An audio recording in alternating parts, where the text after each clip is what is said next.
Hi, Meg here again. Welcome to our channel created with you in mind. It is created for you to get help and answers after going through some abuse or narcissistic abuse. Now, I have this support group that I mentioned that I have healed. I feel okay, and they wanted me to share the steps that I took towards healing. These steps are for those who have already left the abuse, because I strongly believe you cannot heal when you're still with the abuser. So the very first step, abuse, you have to move out of the abuse. It's hard to heal when you're still getting more abuse. So number one, educate yourself about narcissists and empaths. Get as much as possible information about narcissists so that you can understand how they operate, why they do stuff, how they play games. I mean, it's so much to learn about narcissists, and also about empath, which is you. This right here, understanding this particular area, took a big load off my shoulder. This helped me to go to the second step, which is snapping out of the denial. Right after the relationship have been broken or have ended, or whatever term we want to use, all the time we're in this denial, we still sometimes feel, oh, I miss them. Oh, why am I missing them? They have been treating me so bad. You long for their phone call. That phone call will be just to set you up, to trigger you even more. So number one step will help you to snap out of the denial that there could be something that you could have done. In the process of snapping out of the denial, it hurts. A broken relationship or an ended relationship, if you have gone through it or if you're going through it now, you will agree with me. It hurts so bad. You are hurt, you are bitter, you are angry due to many reasons, years wasted, how much craziness you took in. I mean, it is so much emotions going around. What I would suggest to do in this step is allow the natural response to take place. What is the natural response? What happens when a person gets hurt? Scream, you wail, you get angry, you get bitter. You might find some people telling you you should not be angry or you should not be bitter. High chances is because they have probably not gone through what you're going through.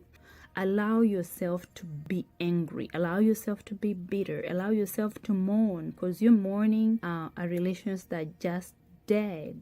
You're mourning years and time lost. There's too much that is going on. This smear campaign going on, flying monkeys, is too much. Don't just hold and say you're strong. No, let it out, let it out. On top of letting it out, I also encourage having a vent buddy. A vent buddy to me is someone that you can vent to, someone that can answer your calls anytime, someone who's been supportive even before you left your relationship, someone who listens and understands you. Because you will agree with me that many victims in the very early stages, you just find yourself wanting to explain and explain, and you speak nonstop. You just want to talk, you want to explain, and you have to get a way of getting all that out. And one of the ways is getting a vent buddy, someone you can just call. They don't mind.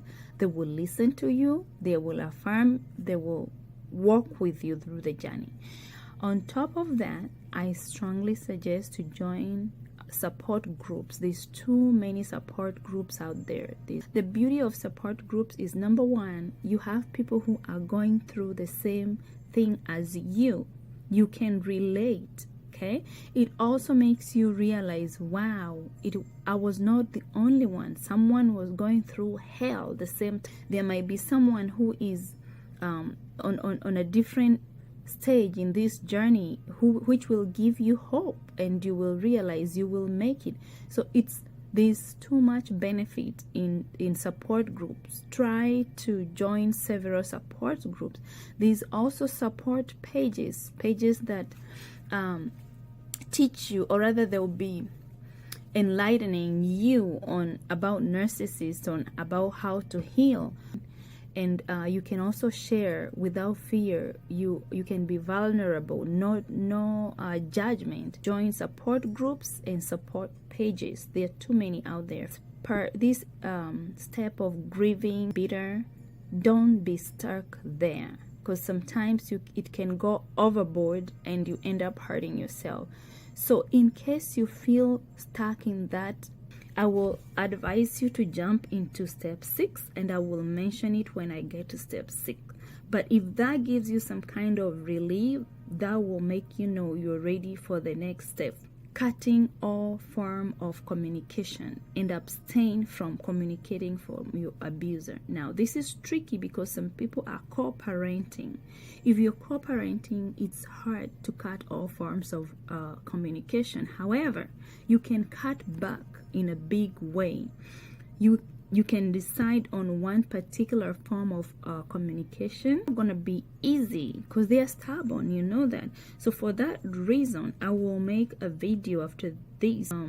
No contact. Basically, the number 4 step is known as no contact, cutting all kinds and form of communication. So I want to go a little bit in depth on the no contact. 5.